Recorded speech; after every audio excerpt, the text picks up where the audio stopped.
Hey guys, happy Wednesday. Today we are supposed to be getting a whole bunch of freezing rain, wintry mix, whatever you want to call it. Bunch of ice. So the school decided to go virtual today, which we were happy about because we didn't want to come to school and then get stuck. So we are virtual today. We'll see what happens the rest of the week. But of course we weren't there Monday for President's Day. Had school yesterday and then off today, so this week is nuts. But it's okay. After the week we had last week, I think we deserve it. Today's title is Choked or Growing. It says, the seed that fell among thorns stands for those who hear, but as they go on their way, they are choked by life's worries, riches, and pleasures, and they do not mature. It's Luke 8, verse 14. It says, aren't online games and apps fun? And the more you play, the better you get. Texting with your friends is pretty fun too. Technology has made life a whole lot easier and enjoyable. Just ask your parents. So I'm obviously not a parent, but I have got a bunch of kids in my classroom that don't know life without a phone, don't know life without a computer, don't know life without internet. They don't know how to solve math problems without a calculator. They do basic ones, but as far as like in-depth ones, they don't know. And I'm going to say this as nice as I can, they get lazy and they get used to that calculator so much that they don't want to work at some of the harder problems.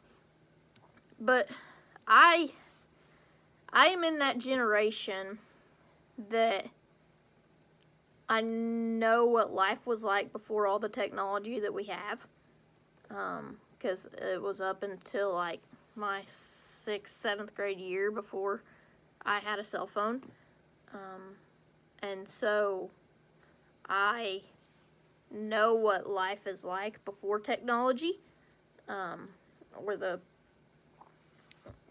we had TV, obviously, but like cell phones, internet, that sort of stuff. Like, I'm in that generation that knows life before that, but I'm in this generation that knows life with it. And I find that very valuable because I know that life is possible without a cell phone. Life is possible without internet. But I've also been able to see how helpful it is. And I think a perfect example of that is whenever I went on both of my mission trips to Denver in 2013 and 2014. So that would have been the summer after my freshman and sophomore year. The organization that I went with, we couldn't take our phones. We could not, if they figured out that we brought a phone with us, there was a very good chance of us getting sent back home early. That was just their policy because they had found that it was distracting. And I completely agree because I got to go on a couple other mission trips with different organizations and I got to have a phone, and let me tell you, it was distracting for myself and for others. And so I went 10 days, both trips, without a cell phone, without any communication with anybody but those that were on the trip with me and those that we came in contact with. And I say that to kids now, and they're like, oh no, there's no way, I couldn't do it. And I'm like, y'all, it's possible. You don't have to have your phone every second of the day. Like, it's completely possible. Half the time at school, mine will get sat somewhere and I forget where it's at. Like, that's the truth. And I play music in class for the kids, and I'll turn music on and then I can control it on my watch, and so I'll put my phone somewhere and I'll forget where it is. And thankfully, Apple Watch, you can ding your phone and it'll ding and I can find it. But a lot of times still, I lose it. I'll put it somewhere and I won't remember where it is. But they are not used to life without it.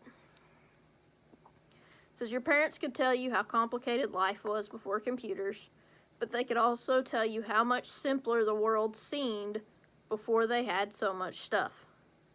Money allows you to buy cool games and devices, but the more you have to worry about. And the more you have, the easier it is to forget God. Although Jesus did not grow up in a wealthy family, he knew very rich people. He could see how money and stuff choke out what is most important. More than anything, Jesus wanted his disciples to mature in their faith. He wants the same for you. So, how do you keep growing spiritually? For one thing, make room for the Lord every day. Before you start texting away, tell the Lord what's on your mind. Tell him you're sorry for putting other things first. You can be sure he will forgive you. Prayer says, Lord, there are so many distractions to take my mind off you. It's hard to be focused when there's a new game to play or something else to watch on TV.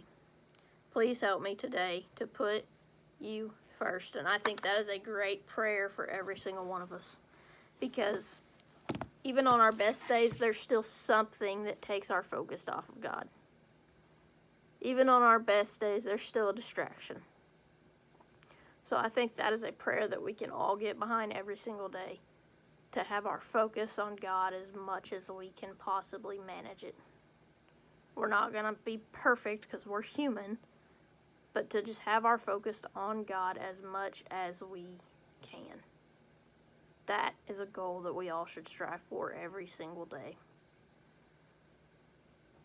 So everyone, I hope you have a great Wednesday. I hope you stay warm. I know that I'm going to try and stay huddled up in my house and stay nice and toasty. But I hope you guys have a great day. And of course, as always, go be the example.